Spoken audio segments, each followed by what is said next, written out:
दोस्तों, आज मैं आपको बताने जा रहा हूं एक ऐसे बंद स्कूल की कहानी जिसे भूतिया घटनाओं के कारण बंद करना पड़ा। ये कहानी रहस्य, भय और अजीबोगरीब घटनाओं से भरी है। तो चलिए शुरू करते हैं। बात साल 2005 की है। मुंबई में रहने वाला राजेश नाम का 60 वर्षीय रिटायर्ड अध्यापक था, जिसके 2 बेटे थे। राजेश अपनी रिटायर्ड लाइफ अच्छे से जी रहा था। चिंता थी तो बस घर में बैठे अपने दोनों जवान बेटों की, जो कुछ करते धरते नहीं थे। एक दिन शाम को राजेश जब एक भीड़ भाड़ वाले इलाके से अपनी कार से गुजरा तो वहां उसे जर्जर हालत में एक बहुत पुरानी बिल्डिंग दिखी। तभी राजेश के दिमाग में एक विचार आया, क्यों ना यहां एक शानदार स्कूल बनाया जाए। आसपास कोई अच्छा स्कूल भी नहीं था। राजेश का फैमिली बैकग्राउंड भी बढ़िया था। उसके दादा परदादा अपने जमाने के बहुत बड़े रईस थे। उनके पास बहुत सारी जमीन थी।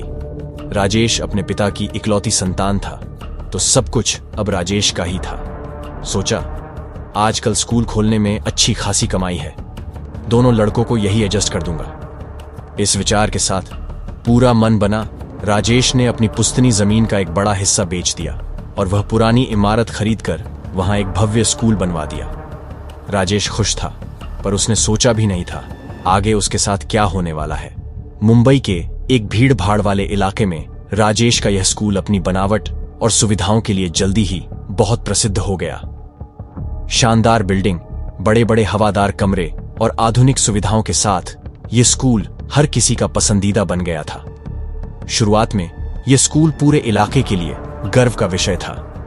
बच्चों के माता पिता इस स्कूल में अपने बच्चों को पढ़ाना सम्मान की बात मानते थे।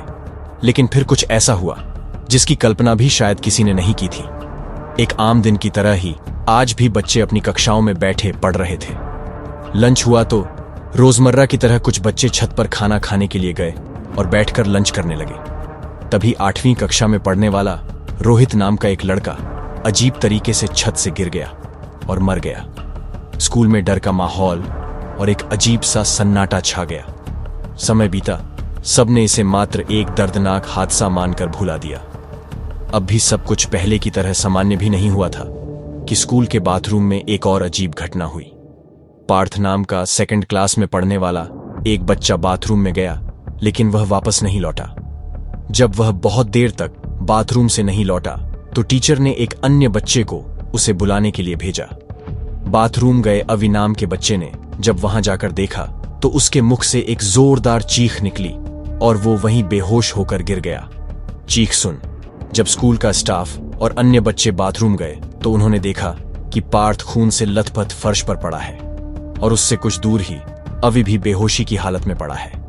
भयानक मंजर देख पूरे स्कूल में चीख पुकार मच गई। इस घटना ने सबको हैरान कर दिया। पुलिस और स्कूल प्रशासन ने इसे भी एक हादसा मानकर टाल दिया, लेकिन ये घटनाएं बार बार होती रहीं। बच्चों और शिक्षकों ने कई बार महसूस किया कि कमरे में कोई अदृश्य ताकत है।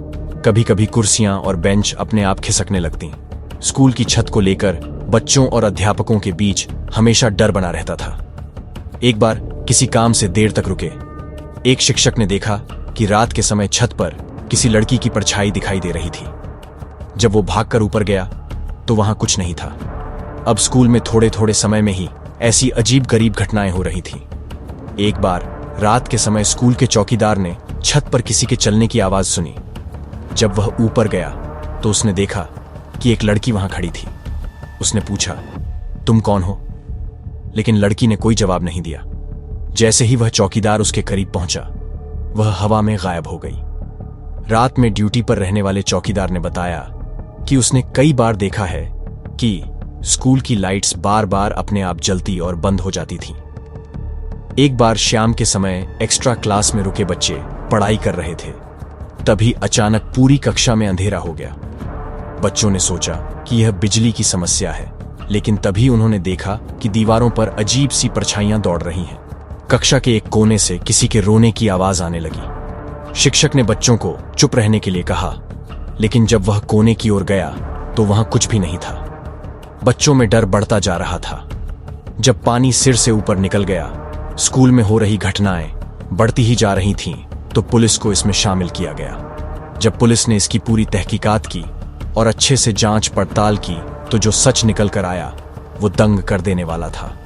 दरअसल यह कहानी उस जमीन से शुरू होती है जहां कभी एक मनोरोग अस्पताल, पागलखाना हुआ करता था। यह अस्पताल अपनी भव्यता और चिकित्सा सुविधाओं के लिए मशहूर था, लेकिन इसके भीतर छिपे राजों को बहुत कम लोग जानते थे। अस्पताल में इलाज के नाम पर मरीजों के साथ क्रूरता की जाती थी। मरीजों को कमरे में बंद कर दिया जाता, उन्हें यातनाएं दी जाती और मानसिक बीमारियों को समझने की बजाय उन्हें दंडित किया जाता था। उन दिनों इलेक्ट्रोशॉक थेरेपी, बिजली के झटके को उन्नत चिकित्सा समझा जाता था, लेकिन यहां इसे सजा के रूप में इस्तेमाल किया जाता था। मिली नाम की एक लड़की, जिसे उसके परिवार ने यहां छोड़ दिया था, उन दिनों की सबसे बदकिस्मत मरीजों में से एक थी। मिली की उम्र केवल 16 साल थी और वह मानसिक रूप से अस्थिर हो चुकी थी।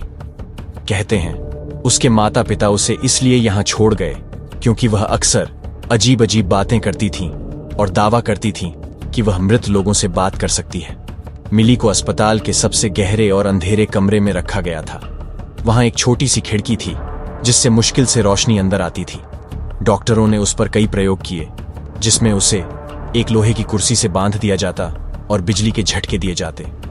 ये झटके कोई सामान्य झटके नहीं, बल्कि पूरी पावर के साथ तब तक दिए जाते जब तक बेचारी मिली बेहोश न हो जाती। उसकी चीखें पूरे अस्पताल में गूंजती, लेकिन किसी ने उसकी मदद नहीं की। धीरे धीरे मिली का मानसिक संतुलन पूरी तरह बिगड़ गया। वह चिल्लाती, तुम सब मर जाओगे, मैं तुम्हें चैन से जीने नहीं दूंगी। एक दिन डॉक्टरों ने मिली पर अत्यधिक शक्ति के झटके दिए, पर इस बार मिली उस दर्दनाक पीड़ा को सहन नहीं कर पाई।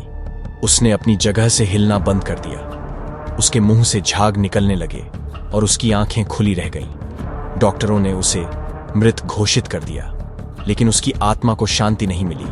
मिली की मौत के कुछ दिनों बाद ही अजीब घटनाएं शुरू हो गईं। अस्पताल की लाइट्स अपने आप बंद हो जाती। डॉक्टरों और नर्सों को रात में किसी के रोने और चिल्लाने की आवाजें सुनाई देती। मरीज अपने आप को नुकसान पहुंचाने लगे। कुछ मरीज छत से कूदकर अपनी जान देने लगे। एक दिन एक नर्स ने दावा किया कि उसने मिली को अस्पताल के गलियारे में चलते हुए देखा। उसने कहा कि पहले तो मिली ने उसे घूर कर देखा और फिर अचानक से जोर जोर से हंसने लगी। इस घटना के कुछ समय बाद उस नर्स ने छत से कूदकर आत्महत्या कर ली। इन घटनाओं से डरकर अस्पताल को हमेशा के लिए बंद कर दिया गया। अस्पताल तो बंद हो गया, पर मिली की रूह को अभी सुकून नहीं मिला था। वो उसी जमीन पर बसी रही।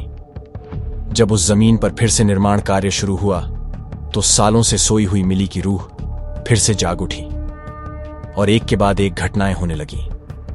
जब राजेश को पुलिस अधिकारी ने ये सारी बातें बताई, तो उसके पैरों नीचे से जमीन खिसक गई। राजेश अपना सिर पकड़ वहीं बैठ गया।